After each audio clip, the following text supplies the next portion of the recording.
Hi friends, welcome to the channel. It's me, Nessa, and I'm back in Coffee Talk once again. It's extremely hot where I am, so I'm hoping that I can make it through a day okay.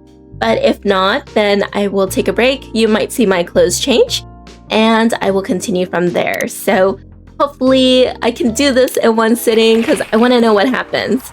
Oh, new healthier furry sedatives might be available sooner. That's a good thing. Action video game Rising held blamed for violence in school. Okay, yeah. Even in this universe, that's still happening, I see.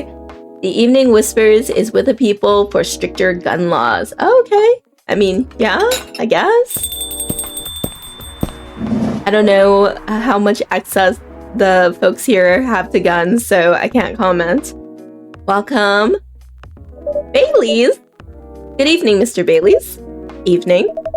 Am I the first customer tonight? You are? That's new. Are you expecting Freya to be here? Freya's not here? She said she's coming later tonight.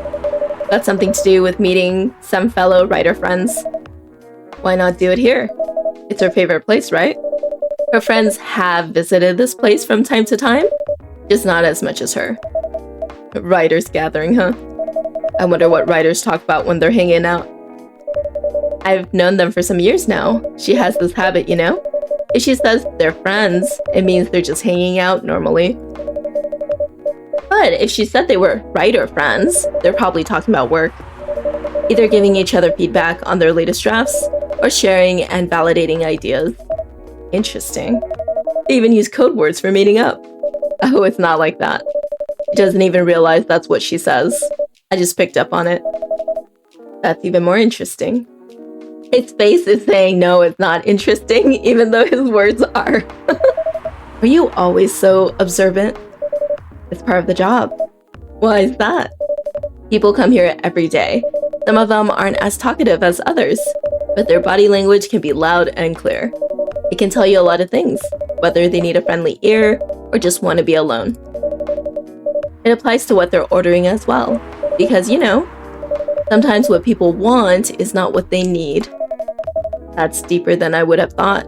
So, what are you reading from me now? I won't say. Why? That would break the charm. The hell was that? I guess I can say this much. Whatever I say or do to our customers is always related to what I'm getting from their body language. Including our interaction now? Including our interaction now, yeah. Man, now I see why you didn't want to share. Even that was enough to make me feel like I'm naked in front of you. By the way, I haven't ordered anything. What are you having tonight? Hot chocolate with ginger and cinnamon. I heard that's a good drink for a bitter heart. Oh, no, did they break up? They must have. Okay, with ginger and cinnamon? Yeah, bitter, very bitter. Bitter heart. Oh, nice. Here you go. You're a pretty romantic person, huh? Spending extra time decorating this drink? I did not, okay? I remember the last time I decorated your drink. Only for special people and special drinks. Hey, Nessa. Tell me about yourself. What do you want to know? Anything. How old are you? Old enough to open a coffee shop. Oh man, I guess I should say sorry for asking that. It's alright. But that's the only answer I can give. Now you're making me wonder what I should ask next.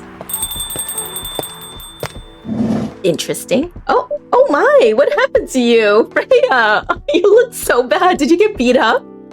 Hello, everyone.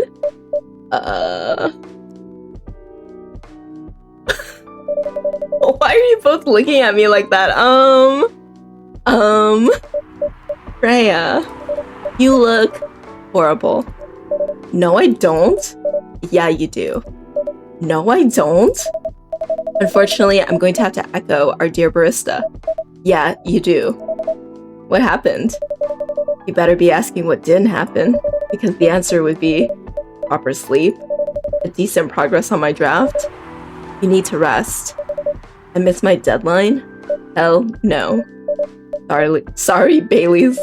I won't be able to keep you company. because I have to finish this thing. And for that, I'll need a whole hell of a lot of espresso. Are you sure about that? You really should just rest. Yeah, I don't know if espresso is gonna help you right now. Get something to help you sleep. Espresso, please. Please. Man, I feel like I should like spike her coffee or something.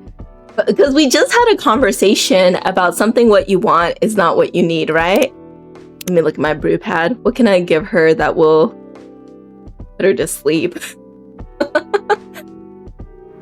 I don't know if I have anything.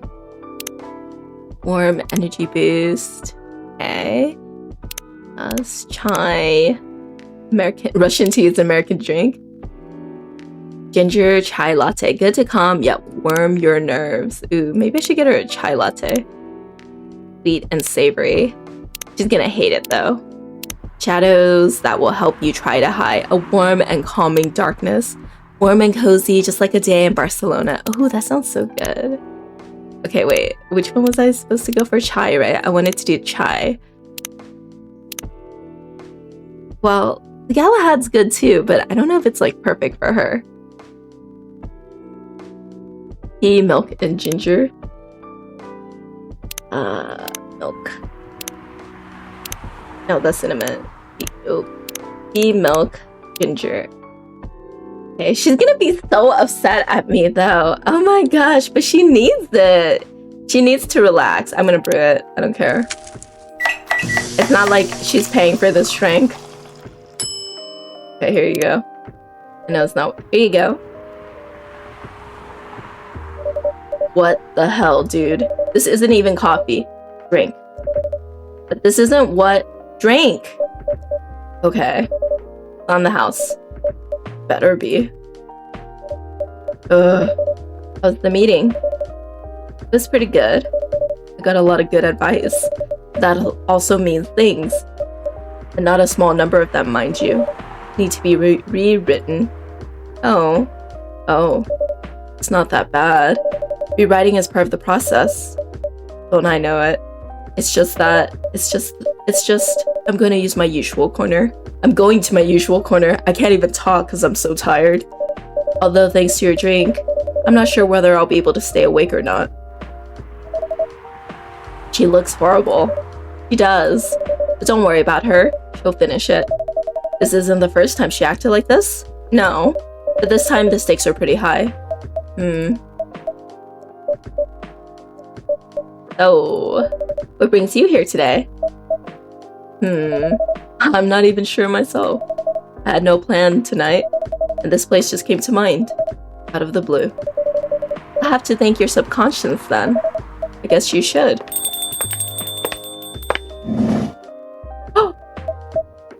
Oh, I feel like they broke up or something. Okay, hold up. Hold that thought. I'm gonna go read my newspaper. Hold up. Oh, Myrtle, so cute. Look at that. Game programmer working on Full Metal Conflict series. That's cute. Hold that thought, guys. Happily ever after, part 1. Do I want to grow old with you? No, I don't want to do that. But I do want to be with you here in this moment, stuck in eternal limbo in an infinite loop of this exact hour forever. Hell yeah, I do. That's probably the last time Romeo remembered having a meaningful conversation with Juliet. But let's not get too far ahead of ourselves, dear readers. Just like any other story, this one also has a beginning, and it begins with an introduction. Romeo is a young man of 20. He comes from a quite conservative but not yet out of touch family. In other words, they're just like almost every other family in the world. He hates the name his parents gave him, and he hates it even more knowing that his life is so far is fulfilling all the cliches of his fictional namesake. Falling in love with a girl named Juliet is really just the icing on the cliched cake. Juliet is a young woman of 20. She also comes from a quite conservative but not yet out of touch family. In other words, they're also like almost every other family in the world. She loves the name her parents gave her, although she hates the fact that her life is so far is fulfilling half the cliches of her fictional namesakes. Falling in love with a boy named Romeo is unfortunate, but she has no plans to die stupidly over it. Oh, good. Both of them study at the same university, and they're definitely not the type of people who'd naturally choose to be friends. Fate, however, in the form of a hip young lecturer with an over-enthusiasm for assigning group projects and an unfortunate sense of humor, is what brings them together. A simple group assignment is what introduces our young Romeo and Juliet to each other. Even after their first fated meeting and the many more meetings required to finish the assignment, there's no sign that Romeo means anything more to Juliet than a friendly acquaintance she spent a lot of time in the library with, nor honestly does she mean that much more to him. In fact, after she made an ill-judged joke about the literary elephant in the room, she probably means significantly less. But as time goes on and as the group assignment keeps coming without the lecturer ever assigning new partners, Romeo and Juliet become closer. They both began to see things in the other that they hadn't noticed before, though for Romeo, the fact is rather frightening. How could I fall for somebody like her, and named Juliet no less? I can't accept it. My mind's just playing tricks on me. Again and again, around and around, his thoughts chase themselves whenever he sees her. The day is Monday, and Romeo has a class he needs to attend. However, something is different. Normally a relatively anxious fellow, he finds going to class requires a lot of willpower. Today, however, he finds himself hurrying to get there. He knows why, of course, but he refuses to admit it to himself quite yet. The first thing Romeo does when he opens the door is to look at a specific table, the table where Juliet always sits. To his unacknowledged disappointment, the table is empty. F, mutters Romeo under his breath. He doesn't curse because Juliet is not there, of course. Rather, he curses because noticing this was the first thing he did upon entering the room. After sitting in his usual place, Romeo reopens his book and begins reading. Every time someone opens the door, Romeo turns immediately to look and whisper a curse. Quietly whispers a curse. Again, he is not cursing because he is disappointed it's not Juliet who enters. He is cursing because he turned to look. A few minutes before the class begins, Juliet finally arrives, announcing herself and her friends with a braying laugh as she does so. The sound used to be one of the most annoying sounds in the world, at least as far as Romeo was concerned, but today it brings a small smile to his face. Oh, he's falling in love. F curses Romeo again after he realized he just smiled at the sound. Oh no, he knows. Is Romeo in love? He probably is. But he doesn't want to admit that. Falling in love with Juliet is dangerous, extremely dangerous. They come from completely different backgrounds, they have different skin colors, and they worship different gods. He has no problem with interracial relationships, of course he doesn't, but he never expected it to happen to him. This simply will not do. Oh, is this the fanfic that Freya is writing about just a fantasy world where people all look the same, but they just have different skin tones? I need to talk to you. Romeo looks up. Juliet is standing over his table. Her jaw is set, but her eyes are worried, and he completely forgets all about his own problems. What's up? He asks. Can you keep a secret? It's really important. Sure, I guess I can. Good enough because I really need someone to talk to.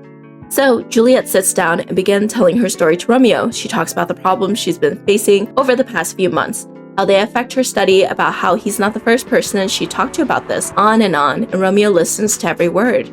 Eventually, Juliet stops talking and sits quietly. Romeo thinks that she looks somehow lighter than she did before she began talking. He doesn't know how to react to what she told him. He tries giving her some advice. Really stupid advice, he thinks as soon as he said it, but he believes it's probably much better than just listening and nodding and watching her walk away. He doesn't think he wants her to walk away from him. He thinks about this.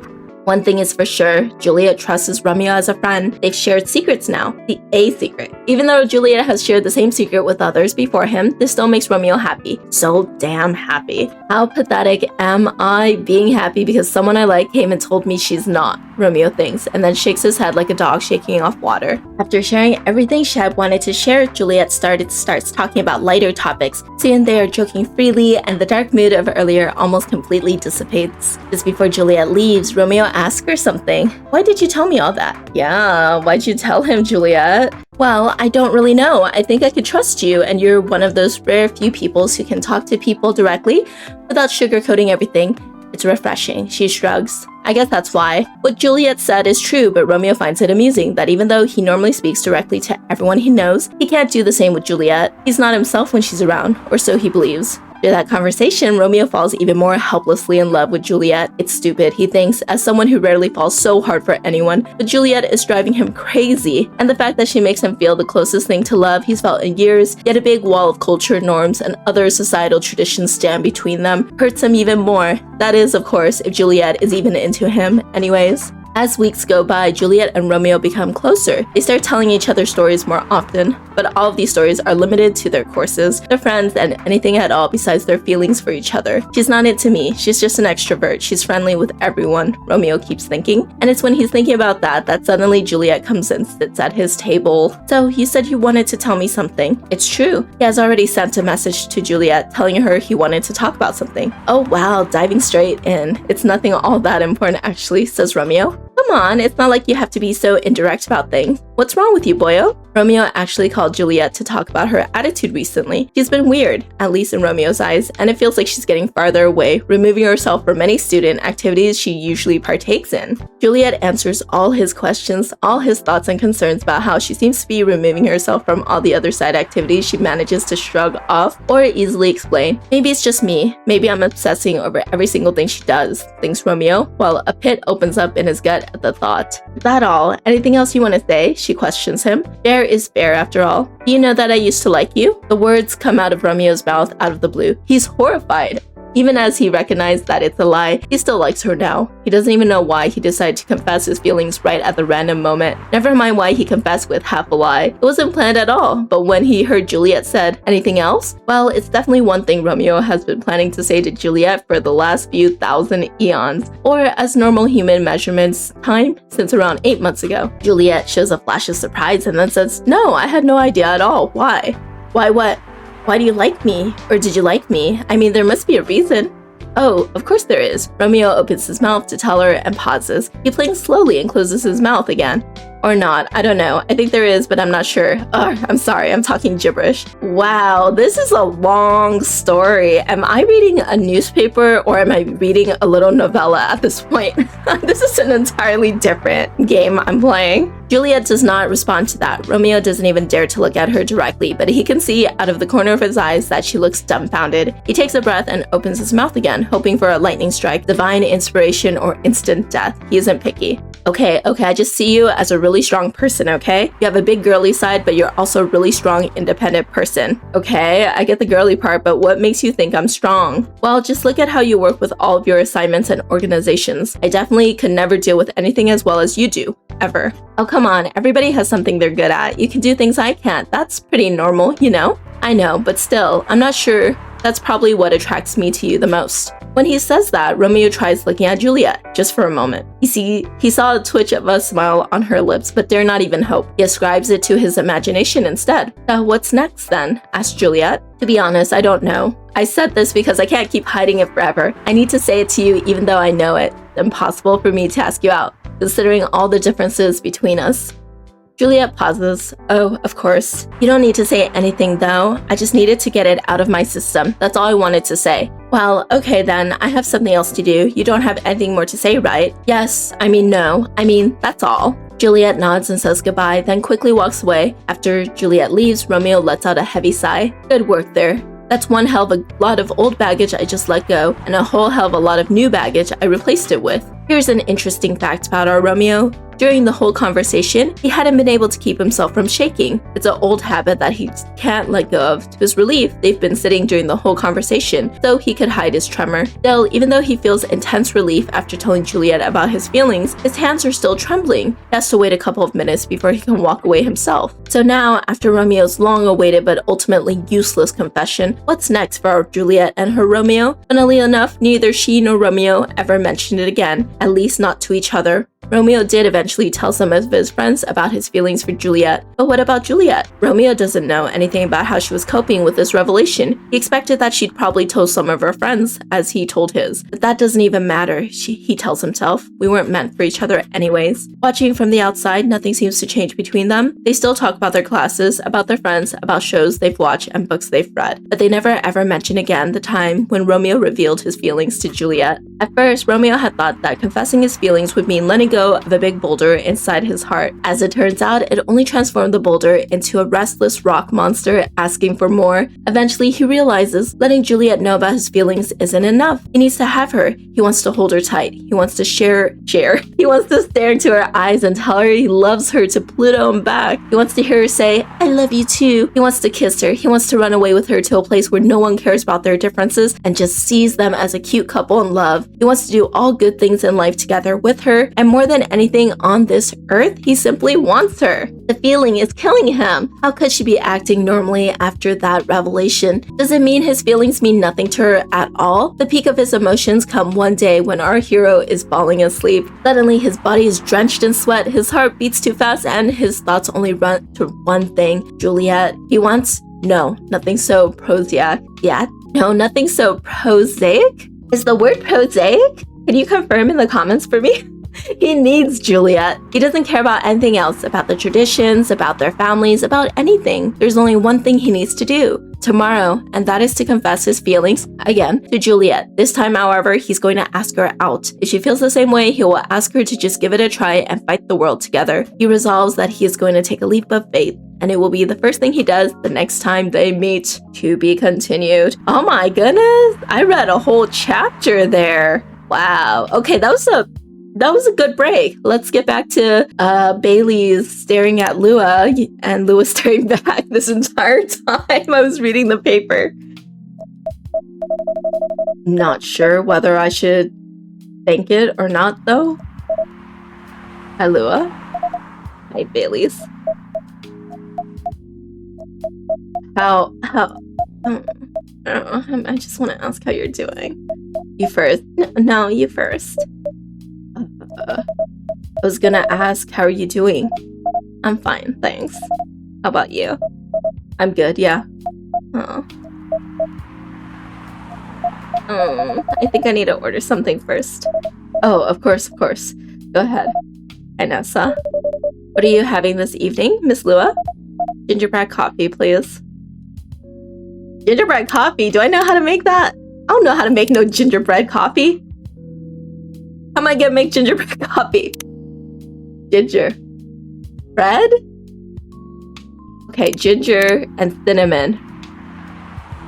Coffee, ginger, and cinnamon. I think that sounds like a gingerbread, right? Please? Okay, good. Woo! Woo! I'm a good bartender. Here it is. Thank you. My grandma used to make this drink for me. It reminds me so much of her. It reminds me of when I was growing up with my family. How's work? Feeling pretty okay. You? I'm not taking any new jobs on at the moment because, well, you know, yeah, I get it. You have enough in your savings, right? That's a very Lua thing to ask. But yeah, I do, thanks to that last annoying job. It went well in the end? It kinda did. They paid me on time at least, and the pay was amazing. How long are you planning to take a break for? I don't know. But my problems are settled, I guess. What problems are those? I'll tell you this, but don't tell anyone, okay? Not even Nessa, who's standing in front of us? Not even Nessa. Okay. So, there's this girl. I love her. We've been going out for a few years, but I'm not really sure where we stand now. How can you not be sure? We had an argument about a week ago. Wasn't anything new, but somehow things escalated uncontrollably. What's that? I assume both of us were just tired, knowing that we're fighting against centuries of tradition. We haven't really talked since our last fight. Leaving things unresolved is not a good idea, but I can't bring myself to start the conversation. Why? Even I'm not sure about that. Pride, maybe? Or tiredness? Or knowing that chances are we won't be able to find the best solution for everyone anyways? Bailey, I have a question. Go ahead. What do you think she's feeling right now? To be honest, I don't know. It's not like me, that's for sure. Thankfully. Why? At least it won't affect her professional life that much. I'm glad I'm a freelancer. It means I could just take a break from work without so many problems. I'm not as professional as her, you see. I think you're wrong. Really. If I were her, I would find it difficult to live life as usual. But I'd put up a lot of masks, just to hide the feelings I was going through. That sounds difficult and uncomfortable. It is. But a friend told me once, you gotta do what you gotta do. He must be a pretty cool guy. He is. Oh, I hate seeing them like this. Oh my gosh. I love that they're trying to resolve their fight in third person, though. That's very cute. It gives that separation, you know, so you can talk a little more openly about it.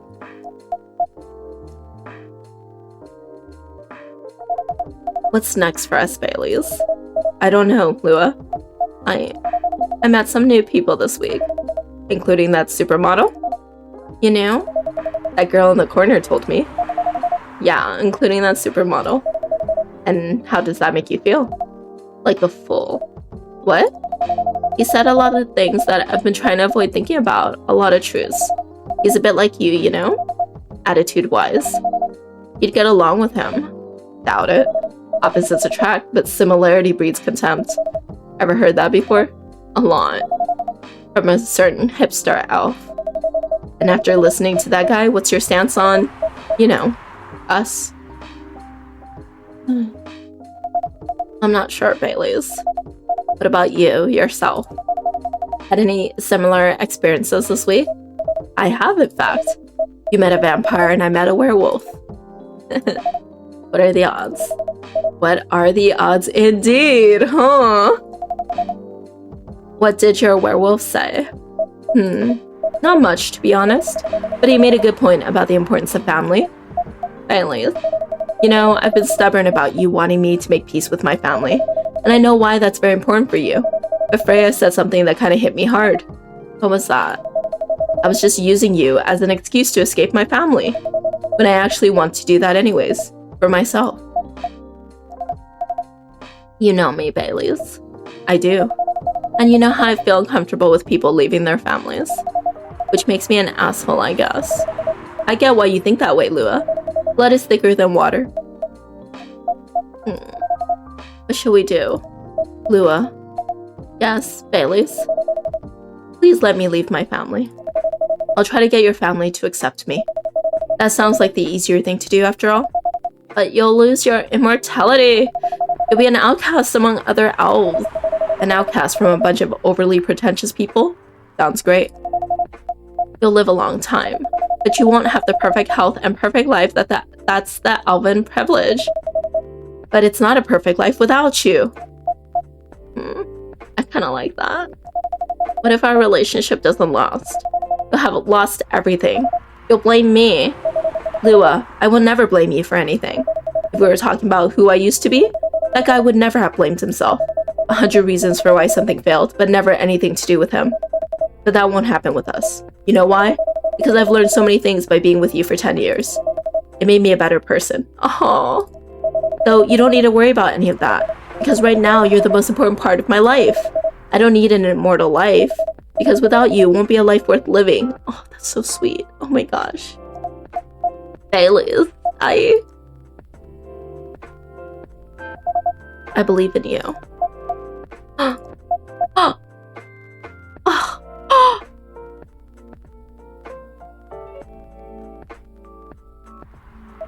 Oh, they got closer.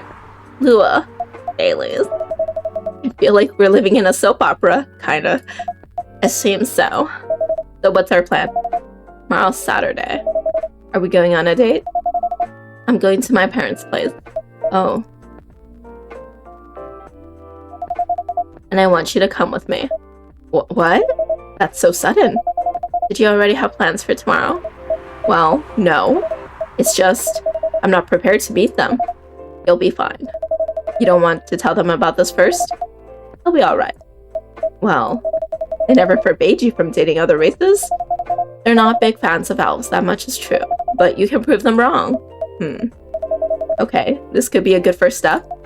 It is. It's set then. I don't know what'll happen tomorrow, but we can think about it. And anything else? Later. I'm with you on that. So, does that mean you don't mind me?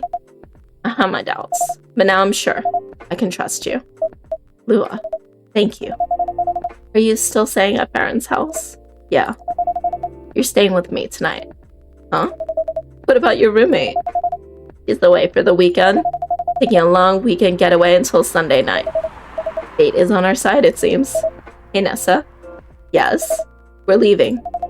Thank you so much for keeping up with us this past week. The pleasure was mine. We're off then. See you. Thank you for coming. Oh, that was so sweet. Oh, I'm like tearing up.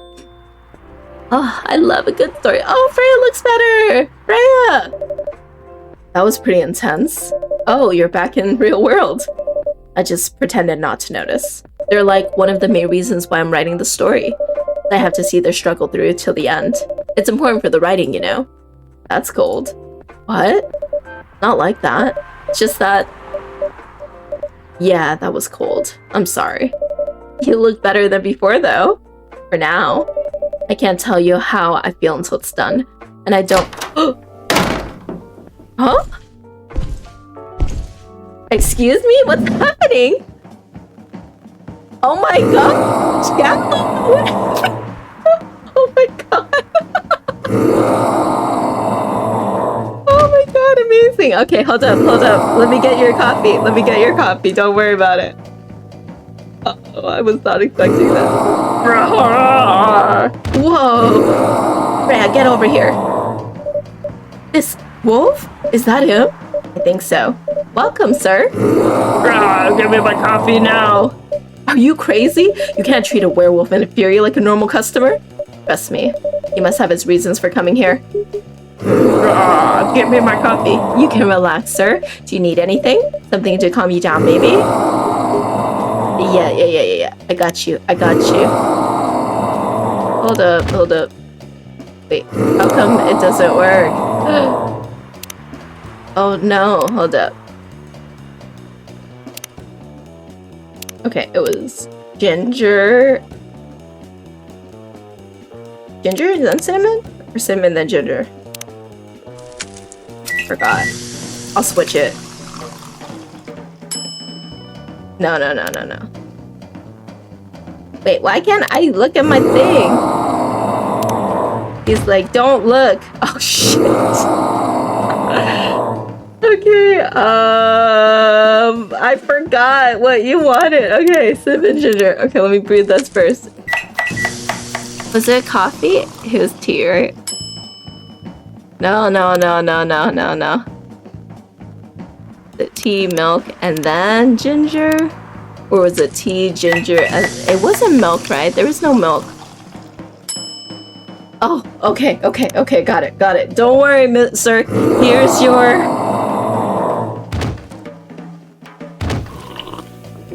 Nice.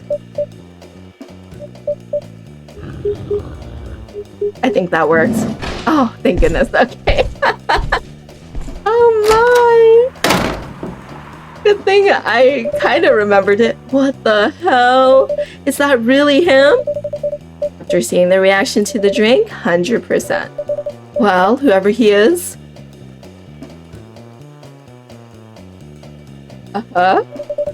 This place survived. Thankfully, yes. But I think I need to close up shop early. Don't want to cause any more ruckus. And I need to clean up some of the mess anyways. Good idea. Can you get back all right by yourself? I'll manage. Take care on your way back. You be careful too. See you tomorrow. See you. What a great ending. Definitely needed that. Oh my goodness. Okay, so I really appreciate where the story is heading with Bailey's and Lua. I like that, you know, they had a fight, they're going through it, they talked to other people, they got different opinions, they came back together and they broke the ice, talked to each other, decided that they're going to try the other way instead of trying to get Lua to go to Bailey's family. Then they're going to try to get closer to Lua's family, which I think it's a good compromise because Lua's family, from what she's saying, loves her and she's very family oriented. So integrating Bailey's into that and showing him what a family could look like when they care for each other, I think is really great. A great start if they accept him. And I really like the tests that I had at the end with Gala because we've been working on this cure and then you had to remember what the cure was because they wouldn't let you cheat and look at it. So I really like that. I felt the Evening Whisper story was long, but hopefully it has a satisfying conclusion. So I'm also invested in that. I want to see if Romeo will end up with Juliet or if they will also meet their fictional counterparts' tragic end. So Thank you so much for joining me in Coffee Talk. I will see you next time in another episode. Bye.